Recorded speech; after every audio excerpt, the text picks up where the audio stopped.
নমস্কাৰ, মই দীপজ্যোতি। আজি পুনৰ এটি ভিডিঅ' লৈ আপোনালোকৰ ওচৰলৈ আহিছোঁ।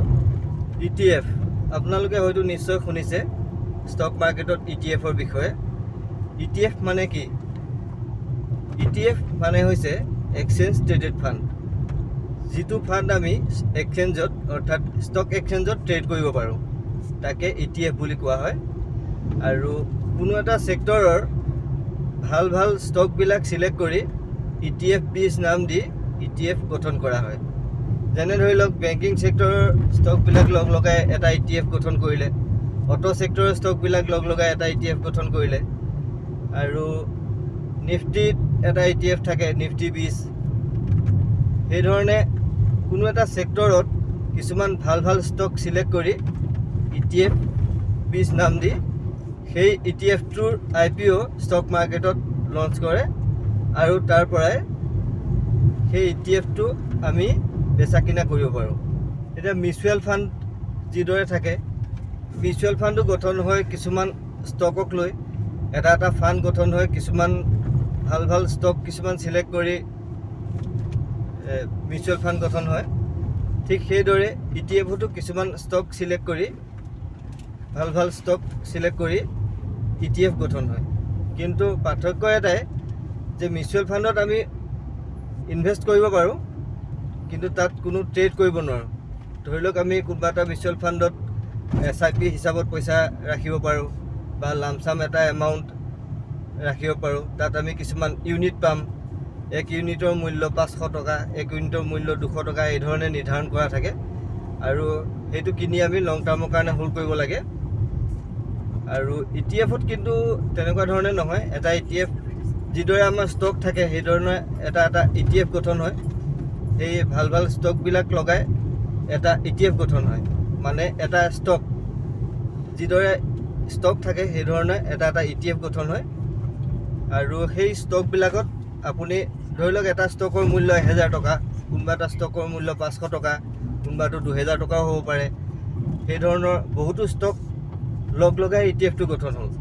কিন্তু আমি যেতিয়া এটা ETF কিনিম, তেতিয়া আমি সেই ETFটোৰ জৰিয়তে সকলো ষ্টকতে এটা এটা পাৰ্চেণ্টেজ বাই কৰিব পাৰিম।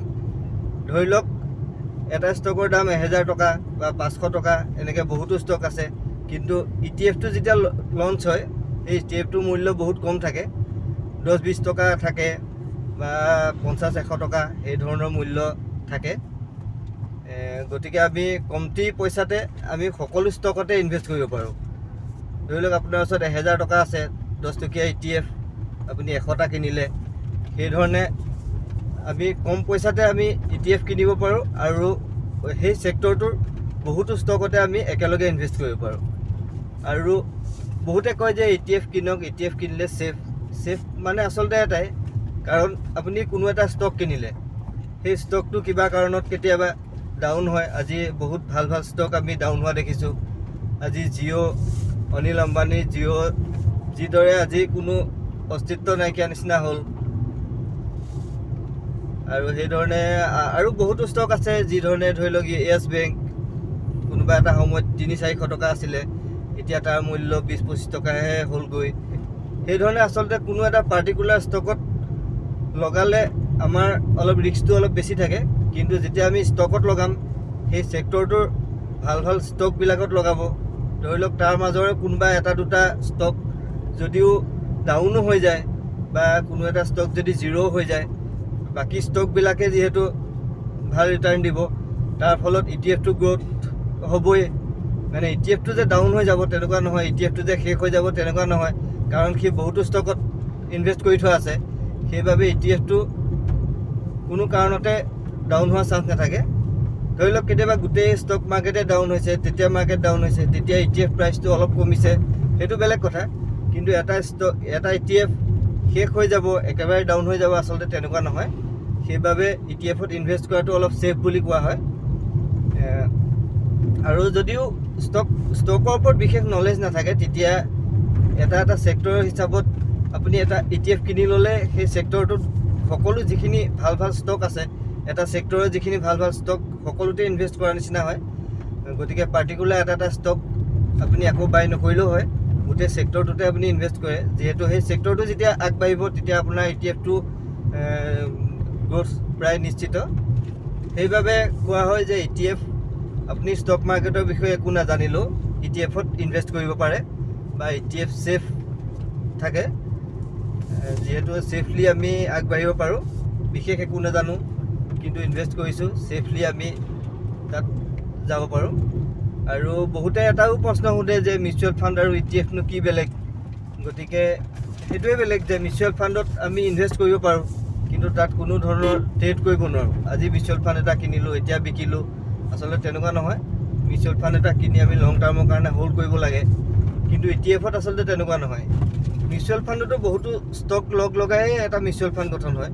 এটা ছেক্টৰৰ যিখিনি ভাল ষ্টক আছে সেই ষ্টকবিলাক লগাই মিউচুৱেল ফাণ্ডটো গঠন হয়।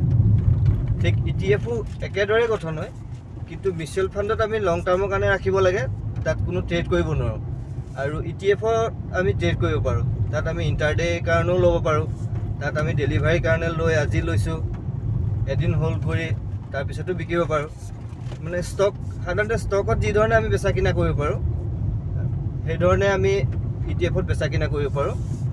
ষ্টক এক্সচেঞ্জত লিষ্টেড হৈ থাকে, ষ্টকবিলাক যিধৰণে লিষ্টেড হৈ থাকে ইটিএফো সেই একেধৰণেই লিষ্টেড হৈ থাকে। সেইবাবে আমি তাত ট্ৰেড কৰি থাকিব পাৰোঁ আৰু মিউচুৱেল ফাণ্ডত আমি ট্ৰেড কৰি থাকিব নোৱাৰোঁ। পাৰ্থক্যটো সিমানেই।